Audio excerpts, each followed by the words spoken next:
When evaluating the trends, Google Trends is my favorite place to go. You can see the hot searches for the day while you're there, but what I like to do is go up to the search bar, type in the keywords that I'm most concerned about that I want to see the annual trends for their searches. Once I do that, Google shows me a bar graph showing the demand of each of the keywords over time.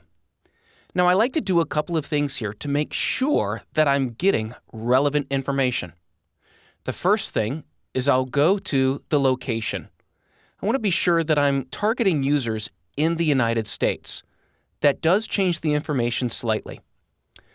I also want to change the time. Just because it's from 2004 doesn't mean that it's always relevant. Usually, I'll look at just the past 3 years, maybe more if necessary.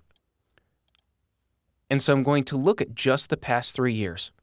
Now I'm presented with a little more contextual information. Now in categories, I can look specifically at whether this is entertainment, hobbies, or travel. If I choose travel, it will show me slightly different information.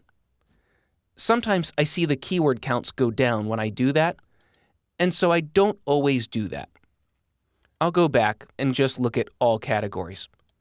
I can also look specifically for web searches, image searches, news, Google Shopping, or YouTube.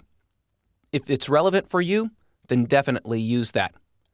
If I need to add a new term, I can do that here, and immediately I can see where that term rates compared to other terms.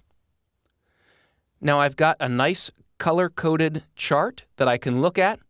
All I have to do is mouse over it, and I can see for a specific month, and I use this especially for the peaks and valleys in demand. I can see that July tends to be the highest month for my hiking keywords. It will let me know an index, meaning for hiking California, it has an index of 79, hiking in Northern California, an index of 6. Google is not going to tell you exactly how many searches were done for those keywords. What it's giving you is on an index level of 1 to 100, at that period in time, hiking California was at a 79. So there's no real correlation to the amount of searches.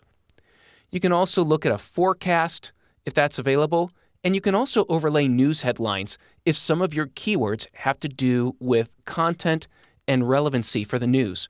One nice thing is if you use Google Plus and you have a homepage on Google Plus that you go to every morning, you can embed this chart onto your page so that you always see this chart with those keywords in this time frame.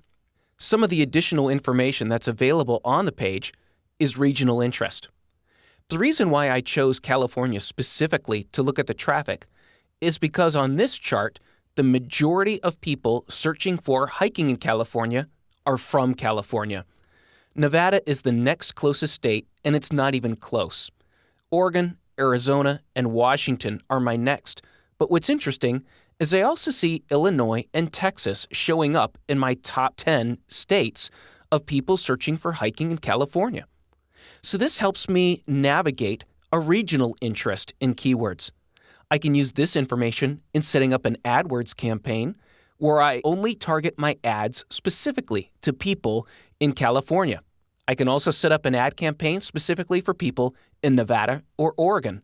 I don't have to create a national campaign and spend a lot of money for that visibility. Another good feature of Google Trends is that it will show you related information. If I'm not using these keywords already, I can add them. But also on the right-hand side are rising keywords. That means in this point in time, compared to years past and months past, these keywords are rising in popularity. And what I can see here is that they are very specific in cities and areas of California. And so I can take a look and make sure that my trend lines are matching with these rising keywords or adjust my trends as necessary to account for the change in trend at this point compared to a year earlier. Google Trends presents a lot of information that is useful for your keyword research, but also for your marketing and understanding of the trends throughout the year. It's one of my favorite tools, and I suggest that you go, try it, and utilize it with as many keywords as you can to compare and view and I guarantee you'll learn something about your market.